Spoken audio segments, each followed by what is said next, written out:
చరిత్ర సృష్టించినోడు ఇప్పుడు ఆ చరిత్రని తిరగరాయబోతున్నాడు.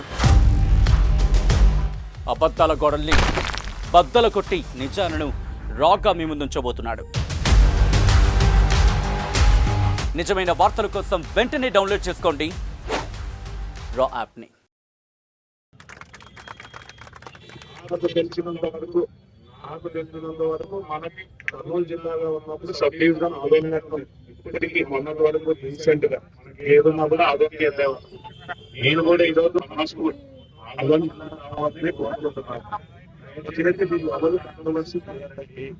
మనకు ఆదోని జిల్లా అయితే మనకి ఎన్నికలు కూడా అభివృద్ధి చెందుతుంది తప్ప లేదు. మన ఎన్నికూరు జిల్లా అయితే అభివృద్ధి చెందుతుంది అబద్ధం మాట. ఆదోని జిల్లా అయితే మనకి ఎమ్మిగనూరు, మంత్రాలయము, పత్తికొండ, ఆలూరు, ఆదోని ఈ 5 నియోజకవర్గాలు అభివృద్ధి జరుగుతుంది. కాబట్టి అందరూ ఇక్కడ ఉన్న మండలం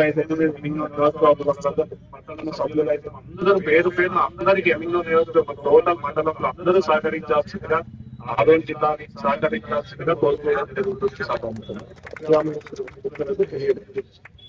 ఎమ్మిగనూరు కావాలని కొంతమంది నాయకులు కోరుకుంటున్నారు. ఎమ్మిగనూరు అయితే అన్ని రకాల ప్రభుత్వ భూమి ఉంది కాబట్టి మనం ఏరియా కూడా ఇంకా డెవలప్ అవుతుంది అనేది కొంతమంది అభిప్రాయం. దాంట్లో ఎమ్మిగనూరు కోరుకోవడంతో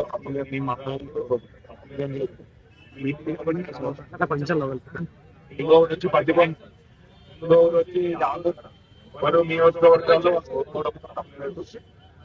ఆదోని కాదు. అందుకే చెప్తున్నా, జిల్లా అయినప్పటి నుంచి కర్నూలు జిల్లా అయినప్పటి నుంచి మన తీవ్రంగా ఆదోనే ఉంటుంది. అందుకు ఆదోని అయితే బాగుంటుంది. మనకి ఇక్కడ మీకు కూడా డెవలప్ అవుతుంది. ఇప్పుడు రేపు వచ్చి నేను వస్తాను ఒక మంత్రాలయం మాట్లాడాలని వచ్చినప్పుడు నేను కూడా మంత్రాలయం అయితే బాగుంటుంది. లేదు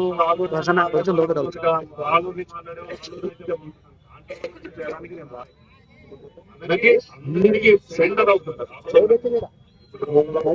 బెంగళూరు కూడా అంత ఉన్నా కూడా ఆల్రెడీ మనకి ఆదంలో రెవెన్యూ ఇండస్ట్రియల్ ప్లస్ ఇప్పుడు ఆఫీస్ ఫస్ట్ డెవలప్ అయ్యేది మాత్రం నేను జిల్లా అయినప్పుడు ఫస్ట్ డెవలప్మెంట్ అందరికీ జస్ట్ 20 కిలోమీటర్లు ఉంటుంది. మేము మంత్రాలయం దూరం ఆల్రెడీ ఆదోని సెకండ్ బాంబే అంటున్నాను. కాబట్టి ఆదోని అయితేనే బాగుంటుంది.